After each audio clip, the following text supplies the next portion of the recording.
ဆရာမငါဒီနေ့အလှလုပ်ခဲ့တယ်ကိုလေအဲ့ဒါအင်္ဂလိပ်လိုဘယ်လိုပြောလဲဆရာမအလှလုပ်ခဲ့တာဟုတ်ရဲ့လားဟဲ့ရှောက်ပြောမနေနဲ့နော်ဆရာမလည်းလုပ်ခဲ့လို့ပေါ့ပြောသားမှာအင်္ဂလိပ်လိုသိကျင်လို့လုပ်ပါအလှလုပ်တာကို donation လို့ခေါ်တယ်အလှလုပ်တာလှူဒန်းတာ donate အလှအတန်းကြတော့ donation ဒီမှာကအလှလုပ်ခဲ့တယ်လှူခဲ့တယ်ဆိုလို့ရှိရင်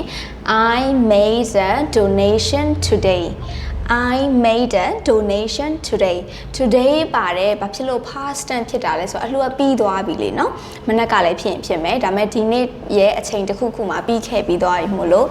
made ဆိုပြီးတော့ past tense ဖြစ်သွားတာပြီးတော့ made made ရဲ့အတန်ထွက်ကလည်း made ဆိုတဲ့အတွက်အကြောင်းမို့လို့အနောက်က a ရဲ့အတန်လေးကိုလို့မဟုတ်ဘဲနဲ့တစ်ဆက်တည်းနဲ့ made အဲ့လိုလေးပြောလို့လည်းရတယ်ဆိုတော့ I made a donation today I made a donation today ငါဒီနေ့အလှလုပ်ခဲ့တယ်လို့ပြောတာပါအော်ဒါဒီနေ့ငါဆုံးကတ်တယ်ဆိုရင်ရောဆရာမဆုံးကတ်တာရဲ့ဆိုလို့ရှိရင် offer ဆိုတဲ့ verb ကိုသုံးရတယ်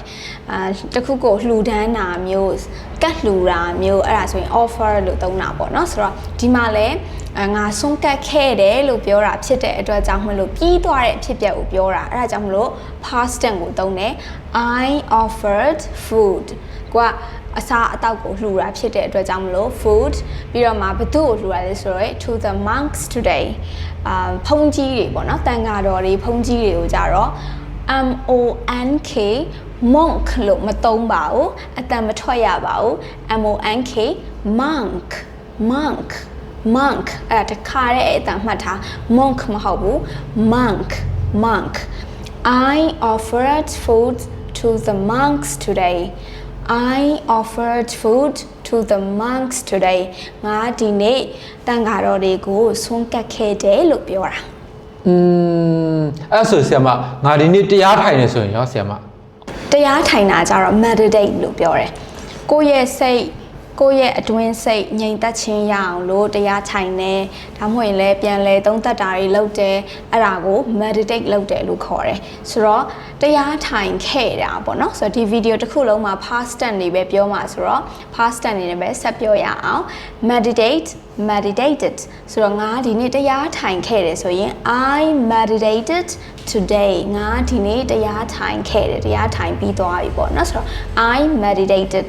today ဆိုတော့အကယ်၍တရားထိုင်ခြင်းလို့ပြောရဲဆိုလို့ရှိရင်เนาะ meditation လို့ပြောရပါတယ်ဆိုတော့ဒီမှာတော့တရားထိုင်ခဲ့တာဖြစ်တဲ့အတွက် I meditated today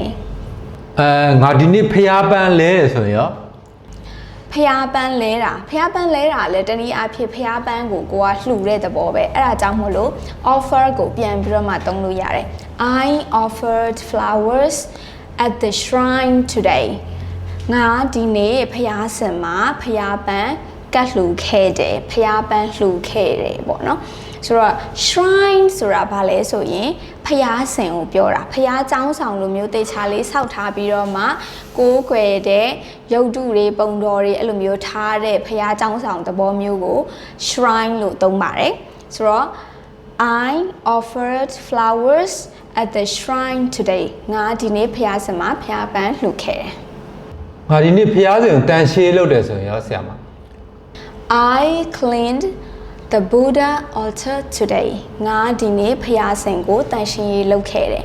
I cleaned the Buddha altar today ငါဒီနေ့ဖျားစင်ကိုတန်ရှင်းရေးလုပ်ခဲ့တယ်လို့ပြောတာပါဒီနေ့ဗီဒီယိုလေးကတော့ဒီလောက်ပါပဲအင်္ဂလိပ်စာသင်တန်းကျောင်းသိချင်တဲ့သူတွေက comment မှာ SHWE ရွှေဆိုပြီးတော့မှမှန်ခဲ့ပေးလို့ရတယ်သင်တန်းကျောင်းလေးတွေလာပြီးတော့မှရှင်းပြပေးပါမယ်ဒါမှမဟုတ်ရင်လည်း chat box မှာလာပြီးတော့မှသင်တန်းနဲ့ပတ်သက်တာလေးတွေစုံစမ်းလို့ရပါတယ်နောက်ဗီဒီယိုတွေမှာပြန်တွေ့ကြမယ်နော် bye bye